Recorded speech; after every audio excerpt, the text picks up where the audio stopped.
এবারই প্রথম ইউরো চ্যাম্পিয়নশিপে খেলছে জর্জিয়া, আর প্রথমবারেই পূর্ব ইউরোপের দেশটি পর্তুগালকে হারিয়ে চমকে দিয়েছে। ক্রিশ্চিয়ানো রোনালদোর মতো মহা তারকাকে নিয়ে গড়া দলের বিপক্ষে 2-0 ব্যবধানে জয়ে জর্জিয়ার মানুষ ভীষণ উচ্ছ্বসিত। দেশটির সাবেক প্রধানমন্ত্রী ও ধনকুবের বিদ্জিনা ইভানিশভিলি তো বড় অঙ্কের অর্থ পুরস্কারই ঘোষণা করেছেন। বিস্তারিত সঙ্গীতা সার ডেস্ক রিপোর্টে। শেষ 16 যেতে হলে পর্তুগালকে হারাতেই হবে এমন কঠিন সমীকরণ মেলানো বেশ কঠিনই ছিল জর্জিয়ার জন্য।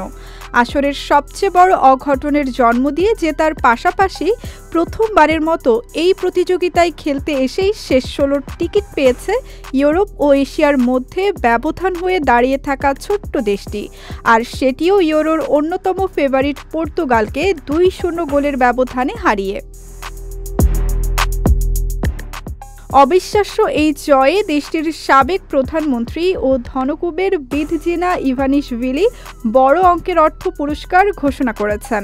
খেলোয়াড় ও কোচিং স্টাফদের জন্য ইভানিশভিলি 3 কোটি জর্জিয়ান লারি পুরস্কার ঘোষণা করেছেন, যা বাংলাদেশি মুদ্রায় 125 কোটি 50 লাখ টাকা।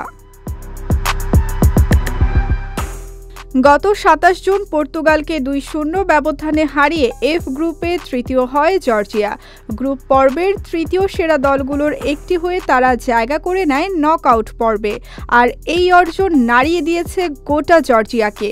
এই ম্যাচের পর বিদ্জিনা ইভানিশভিলির ড্রিম পার্টি এক বিবৃতিতে এটিকে ঐতিহাসিক ও স্বপ্নের জয় বলে উল্লেখ করেছেন, আর স্বীকৃতিস্বরূপ তারা দাতব্য ফাউন্ডেশন থেকে অর্থ প্রদানের প্রতিশ্রুতি দিয়েছেন। শুধু এখানেই নয়, শেষ 16তে স্পেনকে হারাতে পারলে অগ্রিম পুরস্কারেরও ঘোষণা এসেছে। কোয়ার্টার ফাইনালে যেতে পারলেই জর্জিয়া দল পাবে পর্তুগাল ম্যাচের সমপরিমাণ অর্থ। ওয়ালটন ফ্রিজ কিনে অনেকের মতো আপনিও হয়ে যেতে পারেন মিলেনিয়াল, সেরা পণ্যের সেরা অফার। ফিফা র্যাঙ্কিংয়ের 74 নম্বরে থাকা জর্জিয়া র্যাঙ্কিংয়ের 8 নম্বর দল ও সাবেক ইউরো চ্যাম্পিয়ন স্পেনের বিপক্ষে আগামী 30 জুন মাঠে নামবে। সঙ্গীতা শাহ, বিজয় টিভি নিউজ ডেস্ক।